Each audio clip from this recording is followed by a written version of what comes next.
had a typical childhood. I mean, we were a lower class family, Latinos living in Bushwick, Brooklyn. That's where we grew up. And then I went to college to study computer information systems, and then I changed majors to become a teacher. I met my husband, and we had a great marriage. We didn't want to get pregnant right away because we wanted to first become established. We didn't want to do the same things my parents did. We want to give our kids a better opportunity. So we both went to college. We graduated college. We then became professionals. He got a job at the museum.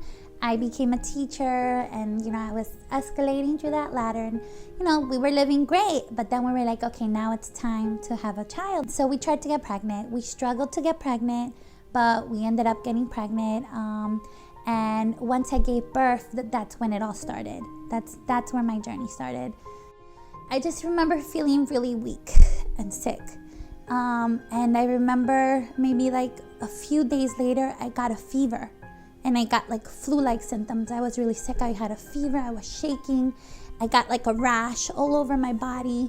I went to the doctor, and he said maybe it's a urinary tract infection. So he gave me antibiotics. And I felt better 7 days later, but I was feeling weird symptoms.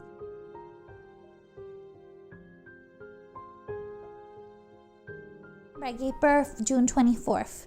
By September 1st, I was just like really sick. Like I would wake up dizzy and spinning and vertigo, and my mom was like, maybe you're not eating enough, maybe you just gave birth. So everything was attributed to that. I ended up going to the emergency room like almost every other day because it was just like I didn't know what was going on.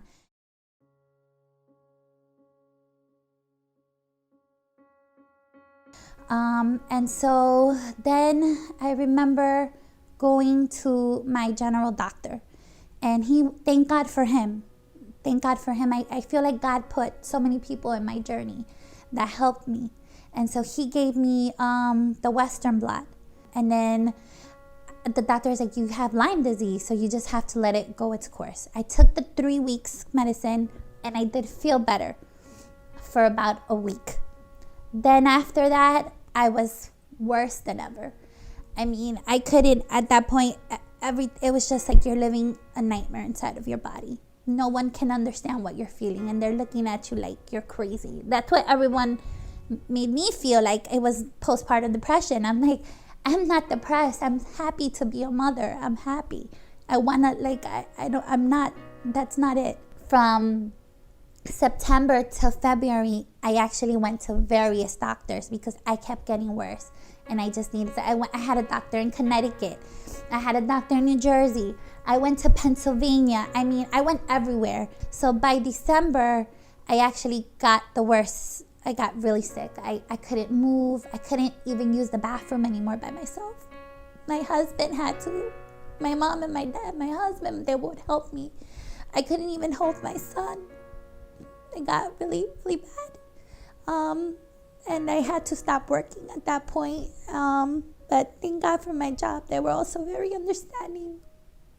But that was really hard because I was just in pain. And at that point, you get to the point where your family is frustrated too, because it's like they don't know what's going on with you. And the doctors say that you should be fine, that it's in your head, that you're gonna get better, that it's not as bad as I'm making it be.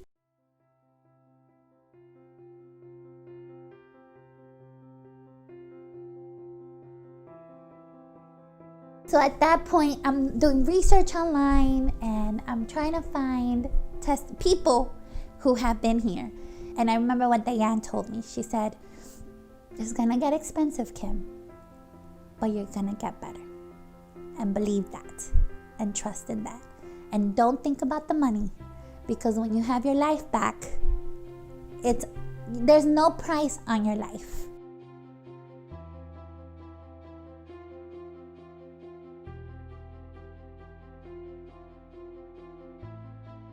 It's definitely not a light switch. It's a slow progression. I would say it took me a year to to feel like, oh, I'm myself again. You honestly don't even notice when you're getting better. It happens so slowly. But you start feeling better throughout the treatment. You do. But don't get discouraged if you're not feeling 100%, because you might get a treatment and you're feeling stuff happening. And you're like, whoa. And I remember I would get scared because I was like, oh my gosh, I don't feel as good as yesterday. What is this? So it's definitely a little bit of a like ups and downs, but it slowly starts to level off. It does. I mean, your body went through something traumatic. So I do think it's nothing scary. It's nothing that you're gonna feel. I don't think I ever felt like worse than when I was sick during the treatment. Now I'm having so much fun. I mean, I'm just enjoying. Like, I can't sit still anymore. My family, they're like in awe, because I'm like, now I go to work, I go to the gym afterwards. I'm enjoying life. Yeah. I'm enjoying life again, and I have a new appreciation for it. Like, now I'm like, babe, let's go to the Bronx Zoo, let's go here, let's do that, let's go. I can't stay still anymore. I'm just grateful. And I have I have a genuine love for you guys, because you guys are sincere and loving and calmed me down at my craziest moments, and it just worked. For me, it's like, this is the place you have to go to. Like, you can trust it. So it's definitely nothing hard, nothing crazy. It's gentle. I want to say gentle. It's a gentle treatment. You're gonna feel stuff. Your body's gonna be shaken up, but slowly it starts to level off, and then you feel great again.